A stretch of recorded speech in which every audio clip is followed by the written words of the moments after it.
மகளின் நிலைமை. பேரன் பிரபு விழிப்பதற்கு முன் சமைத்தாக வேண்டுமே என்று வேக வேகமாக சமைத்துக் கொண்டிருந்தார் சம்பூரணம். 6 மாத குழந்தை அவன்.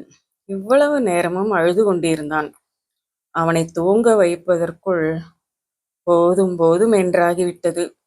சேர்ந்தாற்போல் ஒரு 10 நிமிடம் கூட தூங்க மாட்டான்.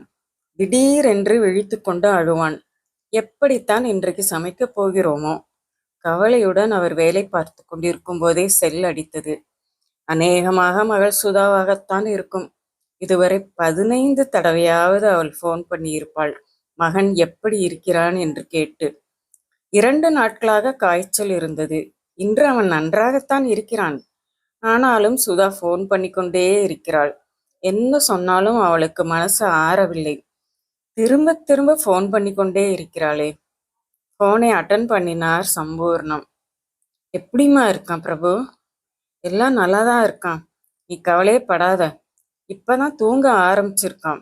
அவன் முழிக்கிறதுக்குள்ள நான் சமையல் பண்ணணும்.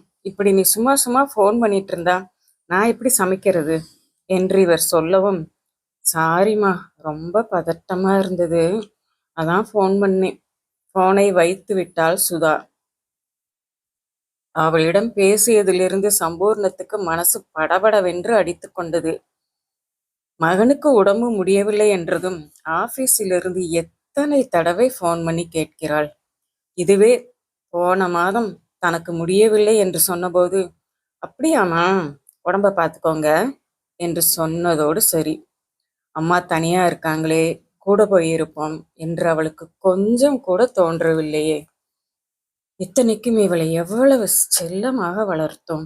எது வாங்கினாலும் பெஸ்டாக இருக்க வேண்டும் என்று பார்த்து பார்த்து வாங்கினோம். பார்ப்பவர்கள் எல்லாம் உங்கள் பிள்ளையை தங்கத்தட்டில் வைத்து தாங்குகிறீர்களே என்று பாராட்டுவார்கள். கணவர் மறைந்து விட்டாலும் பிள்ளையை நன்றாக வளர்க்கிறீர்கள் என்று கொண்டாடுவார்கள். ஆனால் மகளோ அவளை கொஞ்சம் கூட கண்டுகொள்ள மாட்டேன்கிறாள். சொந்த அண்ணன் மகன் முரளிக்கு திருமணம் செய்து அனுப்பியதோடு சரி, அம்மாவையே சுத்தமாக மறந்துவிட்டால் போல் இருக்கிறது. பிரசவத்துக்கு வந்தபோதும் 1 மாதத்திலேயே கிளம்பி போய்விட்டாள். ஒரே ஊரிலே இருக்கிறாள். அடிக்கடி வந்து பார்த்தால் என்ன? சொந்தத்தில் பெண் கொடுத்தால் உறவு விட்டு போகாது, தனக்கும் பாதுகாப்பாக இருக்கும் என்று தான் போட்ட கணக்கு வீணாகி போனதே. இதை சம்பூரணத்தால் ஏற்றுக்கொள்ளவே முடியவில்லை. போனை வைத்த சுதாவுக்கு இருப்பு கொள்ளவில்லை. சின்ன வயதிலிருந்தே எல்லா விஷயங்களையும் அம்மா தான் முடிவெடுப்பார்.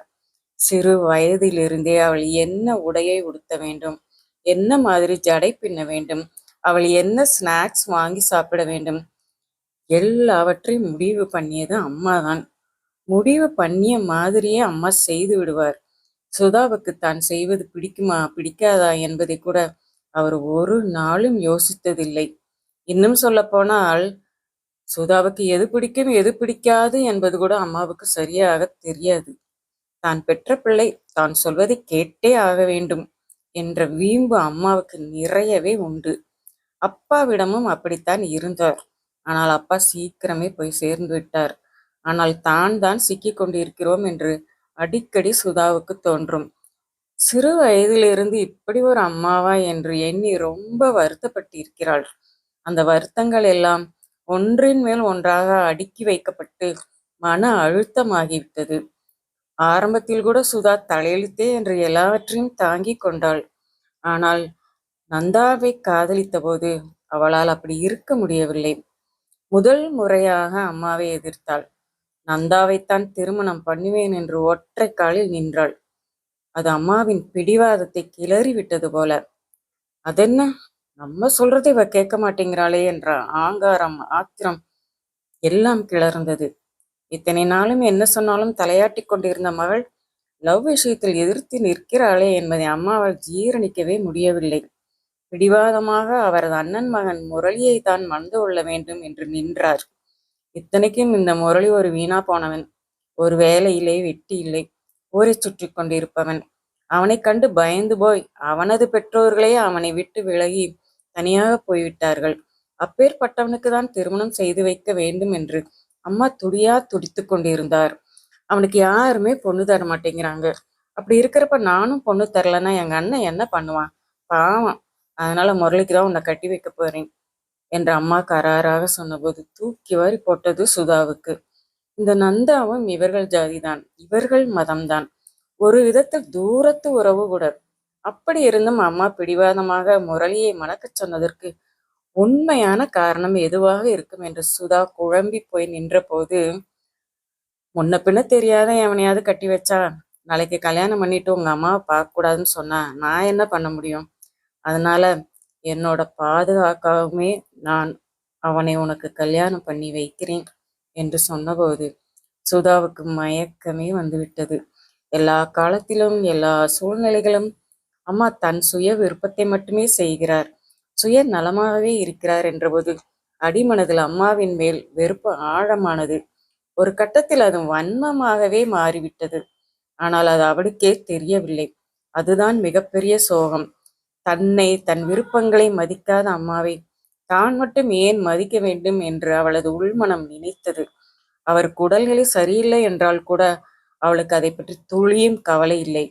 ஆனால் ஏதாவது தேவை என்றால் கொஞ்சம் கூட யோசிக்காமல் அம்மாவின் முன் போய் நின்றாள். பெரும்பாலும் குழந்தைக்கு முடியாமல் இருக்கும்போது அம்மாவிடம்தான் கொண்டு போய் விடுவாள். கல்யாணத்துக்கு அவளுக்கு போட்ட அத்தனை நகைகளையும் முரளி அவளுக்கு தெரிந்தும் தெரியாமலும் விற்றுவிட்டான். அதனால் திருமணத்துக்கு செல்ல வேண்டும் என்றால் நகைக்காக அம்மாவின் முன்தான் போய் நின்றாள். வீட்டில் மசாலா சாமான்கள் தீர்ந்துவிட்டால் அவள் அம்மா முன்னால் தான் போய் நின்றாள். எல்லாவற்றுக்கும் அம்மாவையே வேலை வாங்கினாள். தன் காரியம் மட்டும் நடந்தால் போதும் என்று சம்பூரணம் எப்படி நினைத்தாரோ அதே போல சுதாவும் மாறிவிட்டாள். அதில் அவளுக்கு அற்ப சந்தோஷமும் கிடைத்தது. சிறு வயதில் தான் இப்படித்தானே வேதனைப்பட்டோம், இப்பொழுது அம்மாவும் வேதனைப்படுகிறார்கள் என்ற போது கொரூர திருப்தியும் ஏற்பட்டது. இது சரியில்லை என்பது அவளுக்கே தெரியும். ஆனாலும் அவளால் அதை தவிர்க்க இயலவில்லை.